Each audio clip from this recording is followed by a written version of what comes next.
Good morning and welcome to our monthly speaker series. Today we have Ryan Jantz from Proteus Homes and Rory Revier from SeaBreeze Vacation Rentals. Real quick, we're going to do a little introduction. Our team here at Heritage Escrow. I am Jara Payne. I'm the sales executive at Rancho Santa Fe Heritage Escrow. And I've got my wonderful escrow officers, Stephanie Clark and Kristen Bramble at my branch with me. Good morning, Bree. How are you? Good. How are you? Good morning. Fantastic. Good morning, everyone. My name is Brianna Nadeau, and I represent the Carlsbad branch and work with escrow officers Holly Burt, Rana Del Rosario, and Anela Miyashiro Lindo.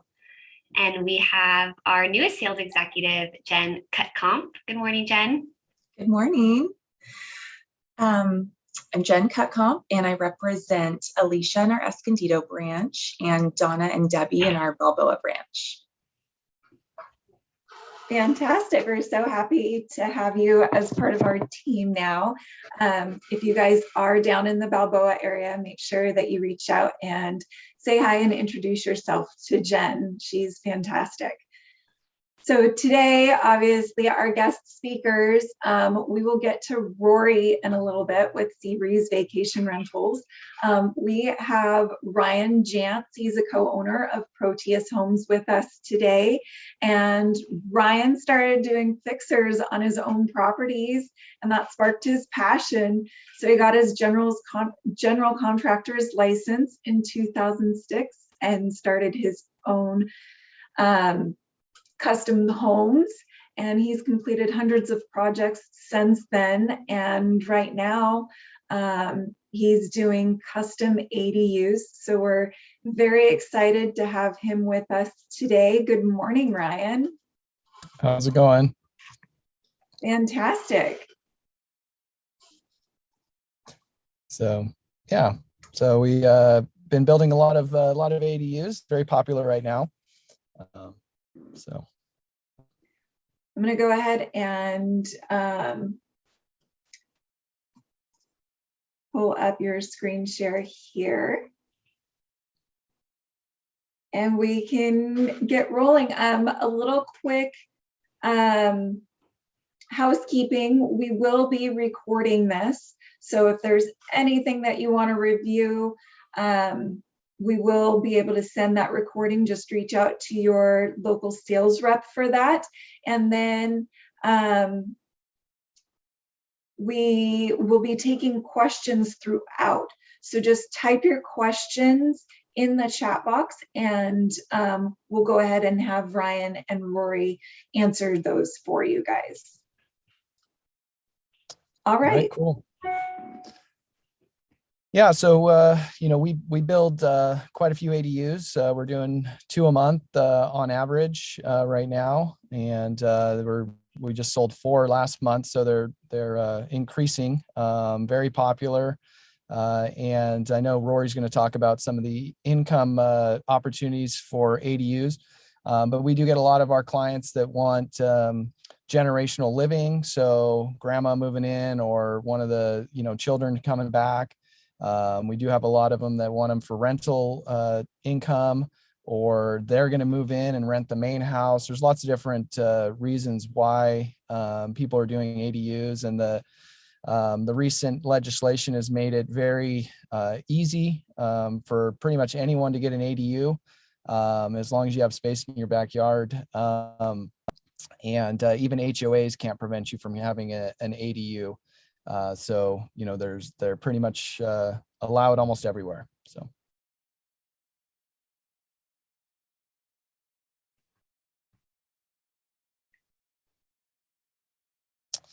yeah, so I've been building houses since 2006, and I met up with Luca about 4 years ago. We started talking. He was a prefab modular builder.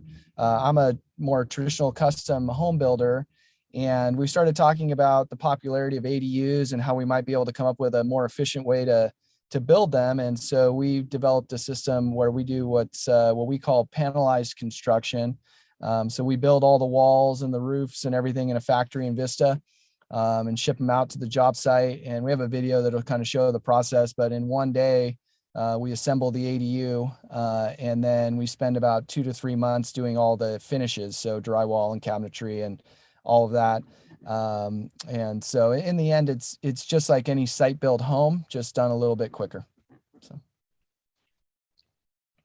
Brian, we do have a question in the chat. Can ADUs be built in La Jolla? Yes, they can. We have some right now in planning.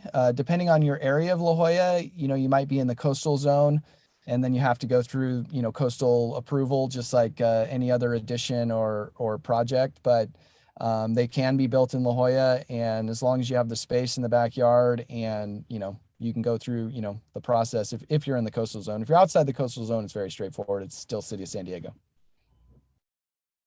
Awesome, that's it. Okay. So we do, like I was saying before, customized, panelized ADUs. We can build pretty much any design. So we have our own kind of standard designs that we start with and then we market, but we also get designs from architects that we've built as well. So pretty much anything that can be drawn, we can build with our system. Our main focus, because people need the ADUs quickly, is speed. So we try and get the whole process done as fast as possible. And that's why we try and do a lot of the work in the factory, to condense the construction time. So.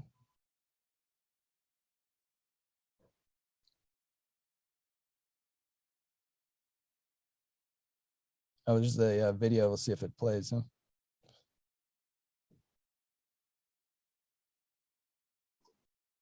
I don't think you'll be able to hear the music, so just let me reshare this. Okay. So that way you can hear the beautiful music.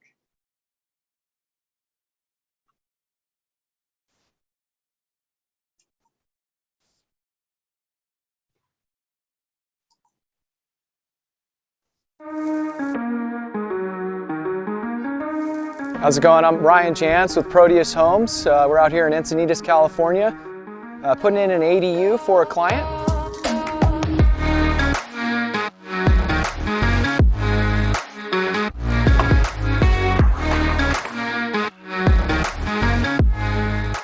So our process starts with the foundation.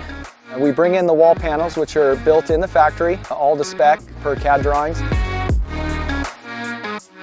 We lay them into place. We usually have a nice order that we go in as we go around the house, locking all the walls in together.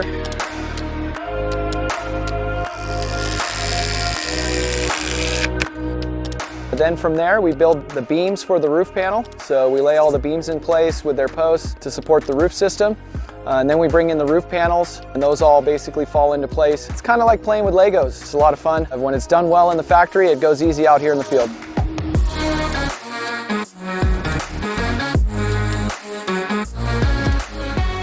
The reason we like using a panelized building system is a lot of the dust, noise, everything is away from your property. Because we're building the panels off-site in our factory, the time constructing on-site is cut significantly. A structure like this would probably be 2 to 3 weeks. We build it in the factory and then assemble it in 1 day on-site.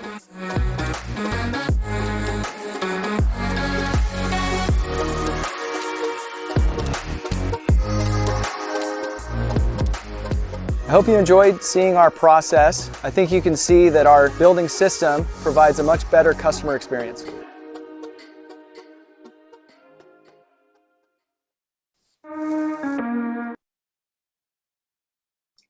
All right.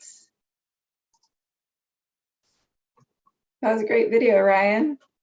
No, thanks. Yeah, it was kind of choppy on mine. I don't know if it was choppy for everyone, but yeah, the time lapse on that at the end, basically we started that house is a little over 1,000 square feet, the ADU, and we were done by 1 o'clock, I think it was, with the crane and everything was struck. So it's pretty quick build. So. Okay, so let's see. So yeah, The main reasons that people are buying ADUs, generating rental income is a big one. We get a lot of clients that want to rent it out. We do have people that are putting them on either properties that they live in the main house, or we have ones where we're doing one in Oceanside right now where they're renting the front house, and then the ADU is going to be rented as well. So they're renting everything on the property, is solely income. And then probably 50% of our clients are doing multi-generational living. Sometimes with the idea of after they're done with the multi-generational living, then they'll convert it to a rental unit and get the income. But that's pretty popular as well. So we have a couple of questions in the chat. Okay. Yeah, go for it. How do you obtain utilities for ADUs, and what costs should be expected? Yeah, so every site is specific as far as the costs go, but generally, I would say 50% get an upgraded electrical panel to support it. Oftentimes, we'll do what's called a 2-in-1 panel.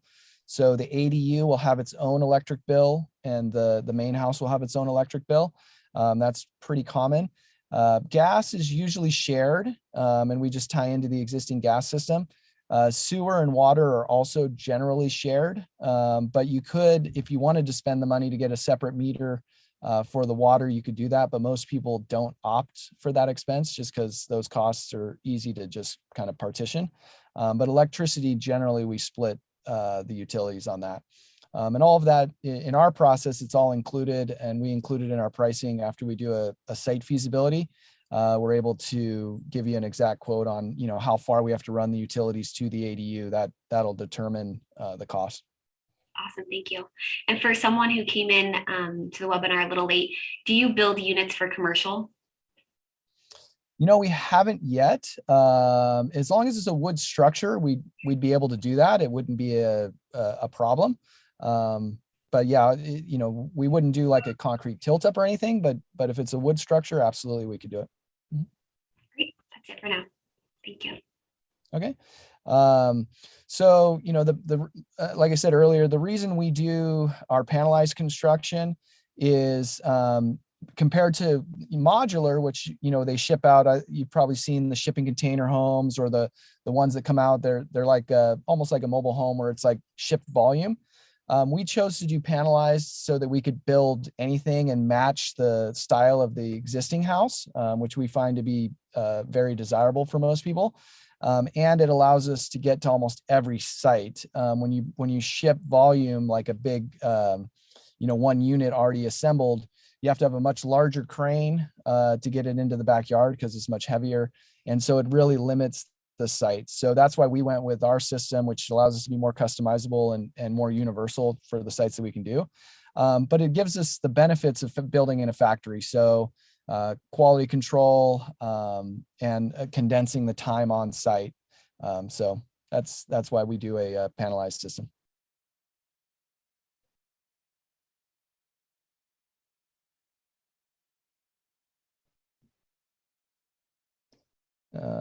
Okay, so the next one is for lot splits.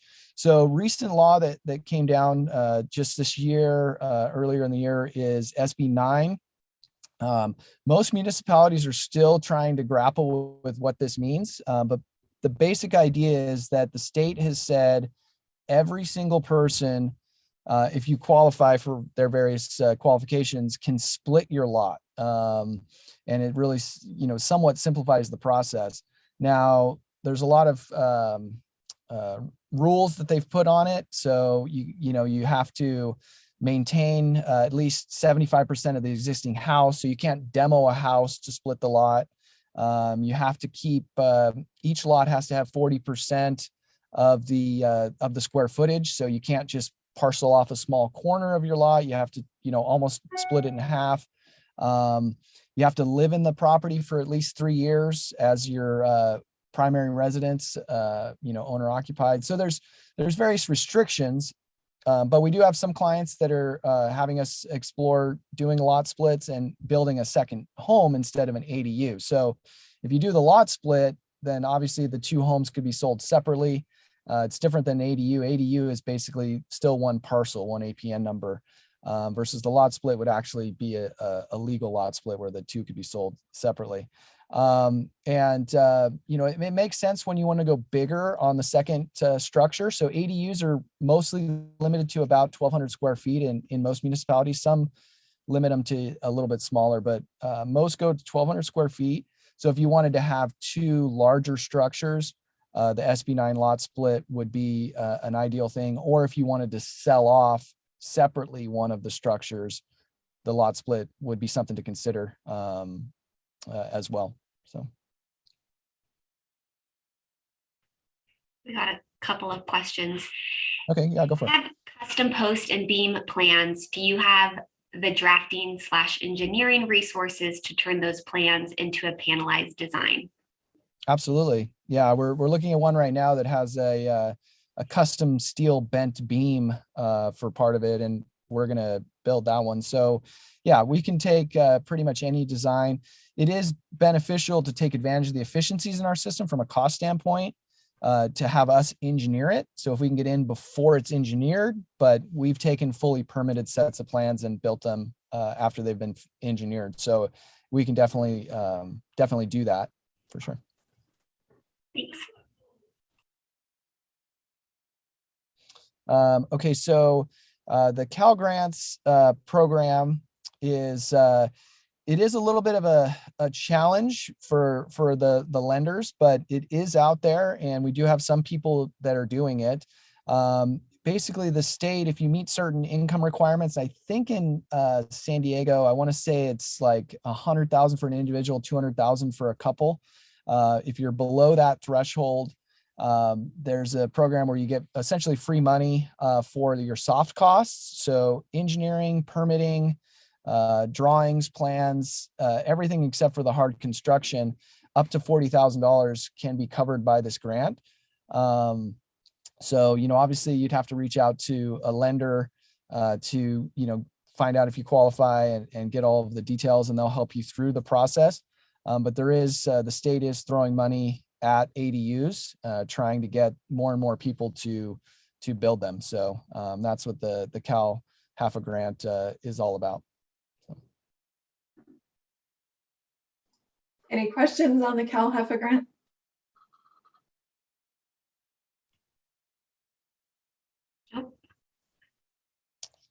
All right, so yeah, so ADUs are extremely popular. A lot of people are interested. We do free feasibility studies. So, if you have clients that want to know, hey, how much would it cost? How big of an ADU can we put? We do a lot of it actually just over Google Maps. So even a phone call, we can give people a lot of information on pricing and things like that. So if you have clients that are, hey, this home's not quite big enough, but it's what we can afford. How much would it be to add more square footage? ADU is a good option for that too. People are doing home offices back there, different things like that. So, yep. Ryan, a question just popped up in regards to the grant. Do you have to have a loan already approved to get the grant? No, they work in conjunction. So generally the lender will apply for the grant at the same time that they're working on the loan. Awesome.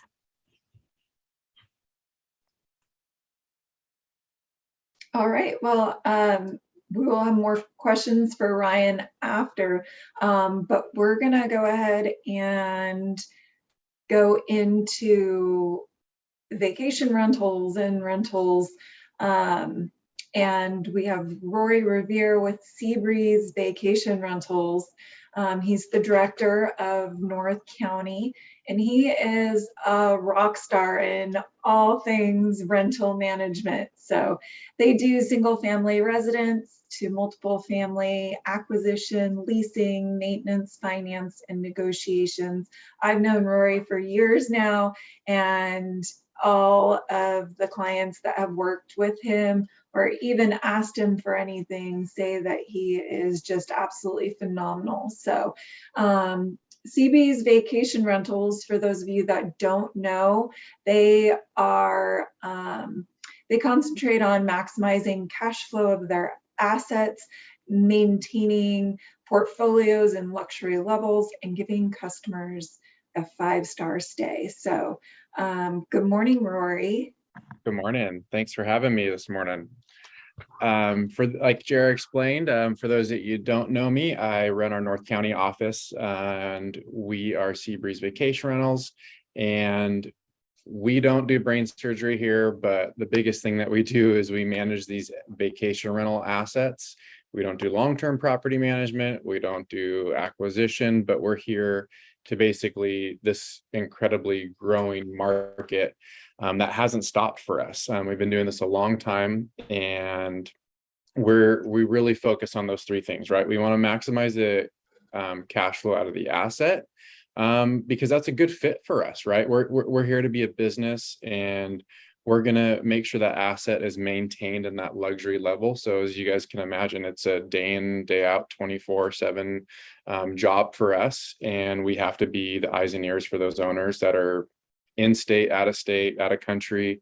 And then we want to make sure that when we're maintaining the asset for these people, that we're giving that guest a 5-star stay, right? When everyone's looking for one, when they're traveling locally, internationally, in the country, domestically, that they want to look at the reviews, they want to see it's a good company, they want to see that the photos are actually what they're doing. And so that's kind of what we do in a big picture. I'm going to show you guys a couple big things just kind of on the presentation side from what we do on our marketing pieces, kind of what we're doing in the field, what my job and role is to help new properties and new owners get onboarded with us.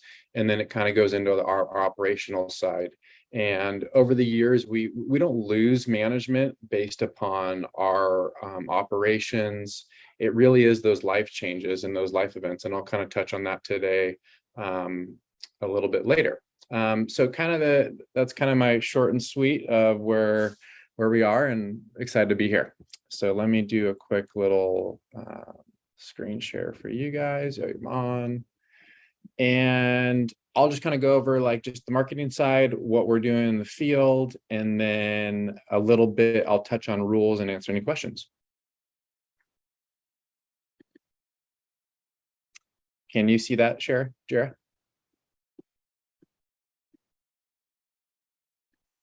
I'm not seeing it, no. Go ahead then. Do you want me to pull it up on my end? Yeah. And are you going to start with the Go ahead and just do go ahead and do the marketing piece one. And then with the numbers on it? Yeah, that's fine. Okay. And then I'm going to send you one more to share. Okay.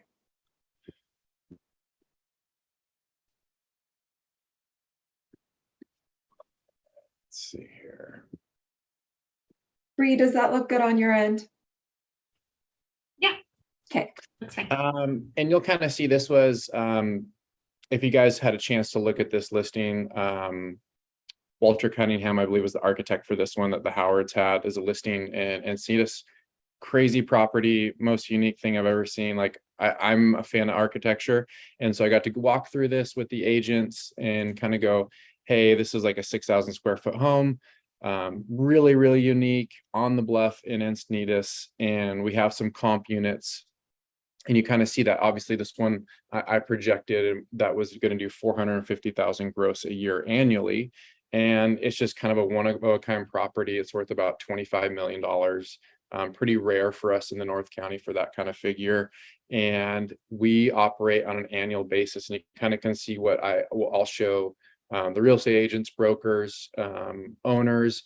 Hey, here's what our comp units are. Here's our analytics.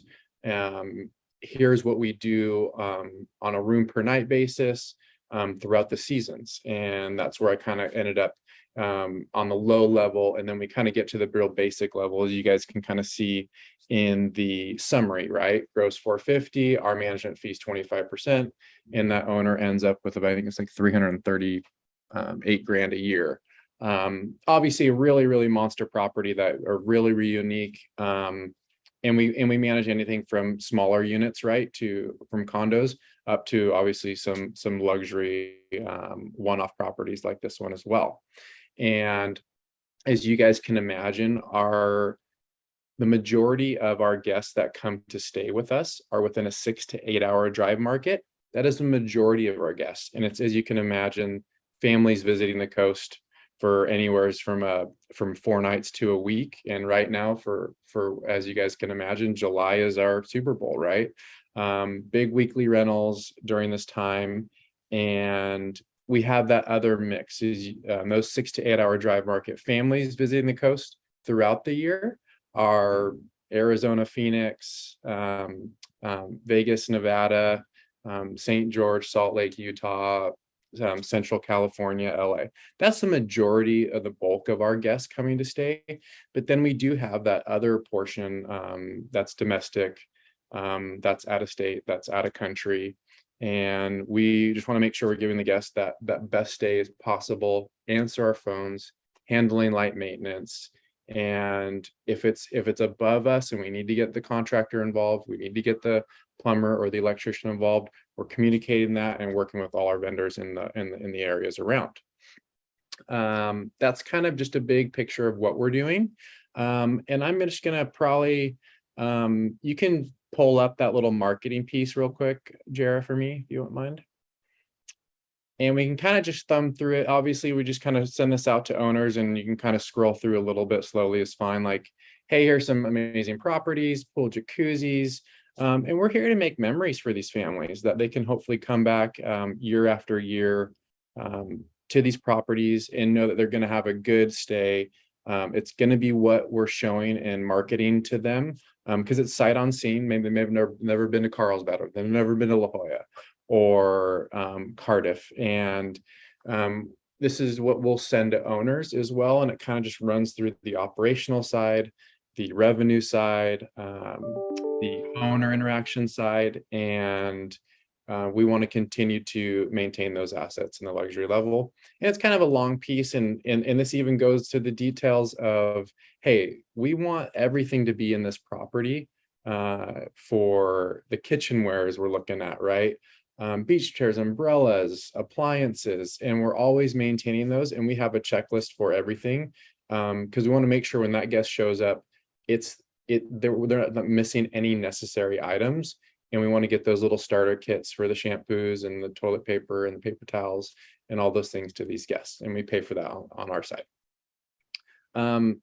That's kind of just a big piece of that. I'm going to touch real quickly, Jerry. You can close this one. And the one I just emailed you, if you wouldn't mind sharing. It's something I put together for the city rules, right? And I broke it down just for North County. I live in Cardiff. I've grown up in Carlsbad. I'm in North County, born and bred, and I've made that my niche. And what I've done is each incorporated city has their own rules. And probably a lot of you have heard of San Diego's vacation rental permit process now. And it's kind of here to kind of, I created this just going from council meetings and reading a lot of literature and kind of being involved in the community to understand what this looks like and what's allowable, what's not allowable, and correct permitting process for these owners. And we're here to help them to make sure if they need to get a vacation rental permit, we are giving them all the information and hand-holding them through the process to do so. It can be a lot of work. It can be really intense, and you got to make sure, because every city has pretty basic rules to how many people per bedroom. Yes, you need to apply for a permit. What does it cost per year? And are there annual inspections for them as the city regards to fire? And so all of those little differences fall into each city, so that incorporated city can make those rules based upon feedback from the residents, their council. And then the biggest thing is Coastal Commission will ultimately decide on how rules are set based upon feedback from that city, right? And like, I'll just kind of run through a couple of them. Biggest ones are going to be common denominators are permit. It's posted on the outside. We respond within an hour. There's a maximum occupancy of people per bedroom, and plus a certain number, usually kind of 2 people per bedroom, plus 1 or plus 2. And then that we're notifying the neighbors of, hey, this is what we're doing, and we're following within the noise ordinances within those cities. And you can kind of see real basic ones. Here's Oceanside, and the other one is a transit occupancy tax, like a hotel tax. If you went to stay at the Sheraton or the Marriott, we all pay a tax to the city, which helps fund and support our city, just like we do in vacation rentals. The transit occupancy tax or the hotel tax is around anywhere from like a 10 to a 13% tax that the guest pays, just like with a hotel. It'd be like with us with our vacation rentals. We collect it, pay it on behalf of the city each month. And I'm just going to touch on a couple of them. ADUs are not usually allowable in each city, which we kind of chatted on earlier in this conference call when Ryan, where they want those to, in the state of California, want to be allowable for the long-term housing side.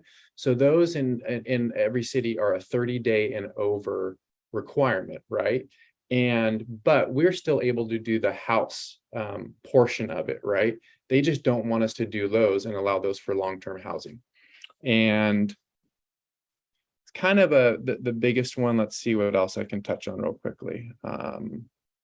Short term, Carlsbad, Carlsbad, like Oceanside, you can do the whole area of Oceanside. Carlsbad only allows for a certain cutout that they have for coastal zoning. And so you have to kind of check there as well. And you can scroll down a little bit more, Jared, if you wouldn't mind, please. And Encinitas, you can only do single family residences and a duplex. Anything 3 units above or condos are not allowable. That's a rule they made, and Coastal Commission approved it. So those are certain ones as well. Right now, you'll hear a lot about Encinitas and Cardiff. They're probably one of the more strict cities right now. And they want to become more strict by possibly limiting the number of permits that may or may not happen. And Solana Beach has a 7-night minimum stay. It kind of goes on and on. Del Mar right now, unless you were acting as a vacation rental prior to April 4th, 2016, you cannot be a vacation rental in that city. So the city has sued the Coastal Commission, and they don't want them. So now, unless you started prior to that, you have to do 30 days and over. And then last, we'll kind of touch on the San Diego one as well, if you wouldn't mind scrolling a little bit further. What they have approved and most likely will get either allowed in the fall of this year with San Diego City, or possibly maybe into next year. We'll see how they have a tier structure and a limited number of permits. A lot of kind of in that, this is like a 10-year process to get this one done in San Diego City. Lots of hours between residents and us, and we'll kind of see how this looks. Could the person who wants to start their vacation rental now possibly not get it based upon their tier structure? Possibly. There's been such a growth, obviously, in our real estate appreciation rents. And same for vacation rentals, where maybe a few years ago, this limited tier structure for your application for San Diego City probably would have been okay for how many people wanted to. But with the growth, it's probably going to hurt some people that would like to in the future or have existing permits now. And you can kind of see that structure as well there.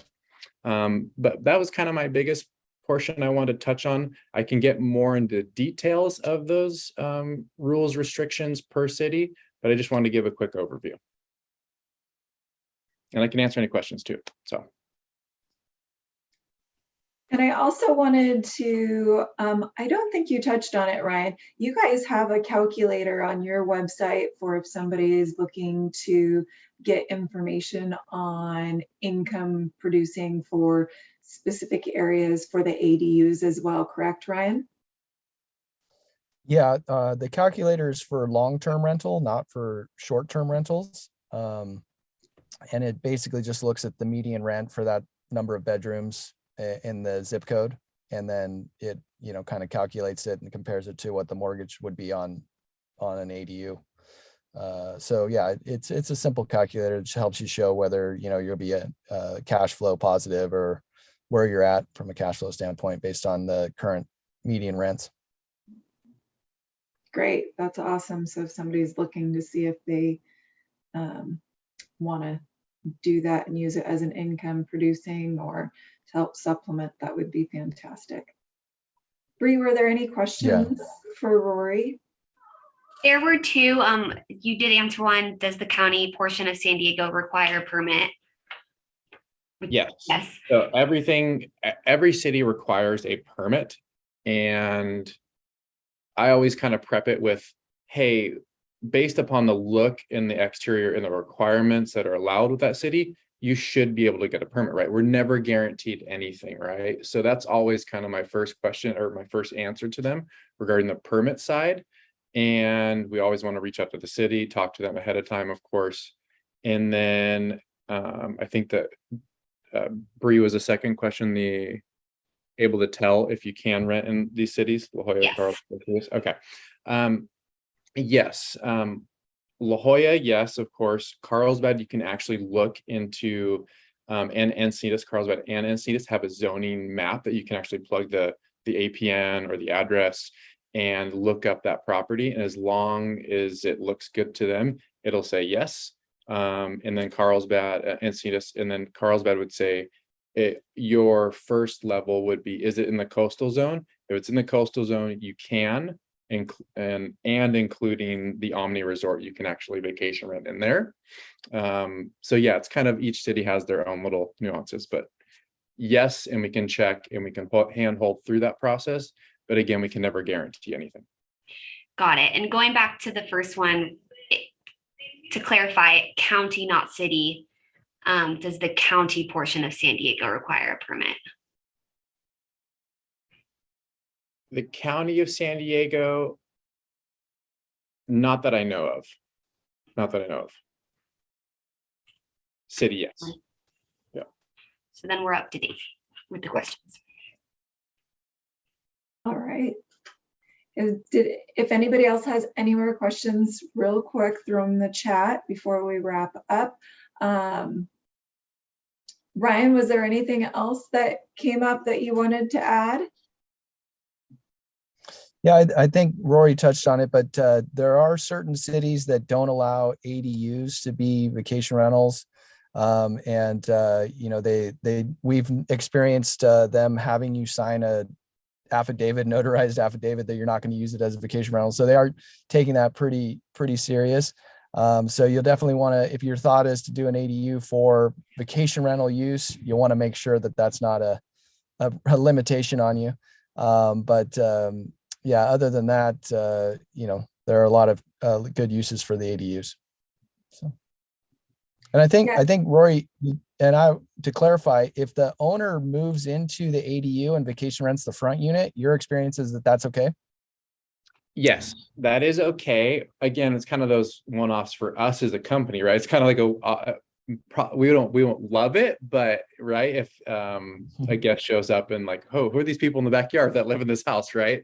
Not ideal for your experience. However, in the certain circumstances, it makes sense. But it's like a one-off rule too, where Oceanside, if your ADU is built, if you had an ADU built, let's see, it's after September of 2017, you can't vacation rental at all. So they like take it to an extreme there. But so it's just those one-off rules. Like they have a really one-off rule on that, but most likely it can make sense. And what we've seen is these kind of baby boomer growth is like, hey, well, why don't we rent and build this and use like a company like you guys, right? And then we can do that, but most likely it can. And we just kind of have a conversation. Does it make sense? Does it work well? How the property's kind of laid out? So yeah. No, got it. Wonderful. Thank you guys so much. I really appreciate it. And Bree put both of your contact informations in the chat. If you guys want any copies of any of the slides that we had, or the video that Ryan had, we'd be happy to send those over to you. Reach out to your local sales rep and we'll get those over to you. And, you know, use them as a resource. They're here for you. Rory's really good about getting those projections over to agents for potential properties to see if that's something, if you're looking at having a property as a vacation rental, and you want to see if the numbers will pan out, reach out to him and he'll send those projections over. Ryan's got the calculator if you're looking at doing something investment wise a little more long term. And you guys do free on-site inspections. So if there's like a lot or a property they're not sure how to build on, you guys go out, correct? We do, yeah. So we usually start with a phone conversation and just look at a Google map and start there. But assuming that goes well, then yeah, we would do a site visit and do a detailed estimate on cost to build. Mm-hmm. Fantastic. All right. Well, thank you guys so much for joining us. And if there's anything that Heritage can do for you, reach out to us. We do want to work with you and we appreciate your business. Thank you guys so much for joining us today and have a fabulous week. Till next All right, time. thank you.